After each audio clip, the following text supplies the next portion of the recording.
One of the biggest problems with home internet is that your router is usually located somewhere in the basement or in an office at the corner of your home. This is usually where your internet provider terminates the internet connection to your house and is also a terrible location for internet connectivity and reception. The signal comes from a point far away from the people using the internet, and also there are often metal ducts and multiple walls that can reflect and attenuate the Wi-Fi signal. Most older homes don't have Ethernet ports throughout the house, and thus they rely on Wi-Fi for connectivity. Wiring is always more reliable and consistent than wireless, but with more wireless devices like phones and iPads being more prominent, people don't want to have Wi-Fi dead zones in their houses and want to be able to use wireless everywhere. A lot of money goes to your internet provider each month to have fast internet service, but even so, to have flaky Wi-Fi that causes disruptions and frustration is not desired. In some cases, for example, if your cell phone can't receive the Wi-Fi signal, it will switch to cellular data, which could cause unintended overage fees. Thus, it's important to have consistent speed and connectivity throughout the home. To achieve this, I purchased an enterprise-grade Unifi Access Point made by a company called Ubiquiti. I've been using it for about a year and a half now. I'll put some useful links in the description below because this product comes in a few different variations. A wireless access point provides an additional connection point to your home network that has already been established by your router. You can place these devices throughout your house to make sure you have a strong signal no matter where you are. These access points are typically used to provide seamless wireless access in a larger deployment, such as a school campus or large business, but they're quite affordable to purchase for your home. You can actually have as many as you want/need. There's software to control each one for unlimited scalability. They're easy to install, you basically just plug them in, and then connect to them using the Unifi app. Now you need to plug them in to a PoE or Power over Ethernet power source, which provides power and data connectivity over the same single Ethernet cable.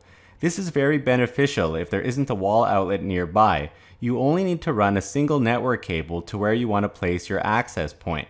If you're only planning on installing one access point, then a PoE injector would be sufficient. It's basically an adapter that injects power to be sent over that cable.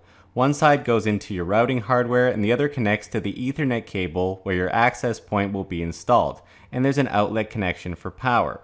Alternatively, if you plan on having multiple access points, you'll likely need a PoE switch which can inject power through multiple Ethernet ports to many devices. I added the links for these as well in the description below.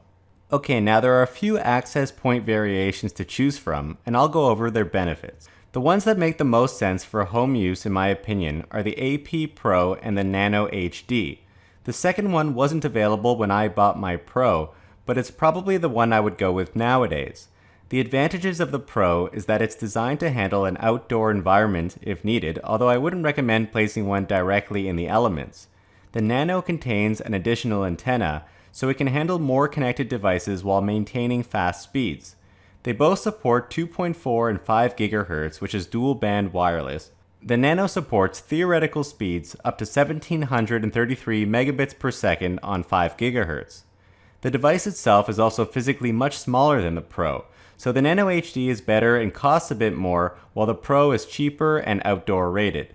Ubiquiti also sells a cheaper light version, which may suit your needs and is more affordable, and they also have some crazy high-end devices which are overkill in my opinion.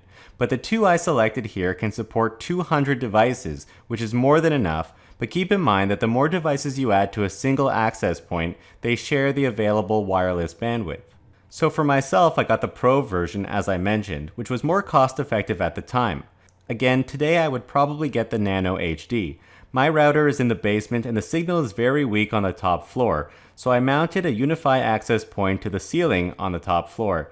I actually have an Ethernet port behind this device that's part of my house, and the access point comes with a mounting bracket for the ceiling or for the wall. The nice thing about putting it on the ceiling is that it's out of the way and provides good central coverage to all the corners of my house. Without it, the Wi-Fi was basically unusable from the top floor. Now this device glows blue, which is pretty cool, kind of like a good nightlight, but you can shut off the light if you want. Also, this is what the access point looks like on the bottom. It has two Ethernet ports. The Nano actually has one, you really only need one. I think it's important to note that if you have a large house or a concrete house with Wi-Fi dead zones, just getting a more powerful access point may not solve the problem. You may need multiple access points or change where the access point has been placed. You don't need something that looks like an upside down spider to have great wireless. Now I find these Unifi ones work a lot better than any of the other types of access points I've used.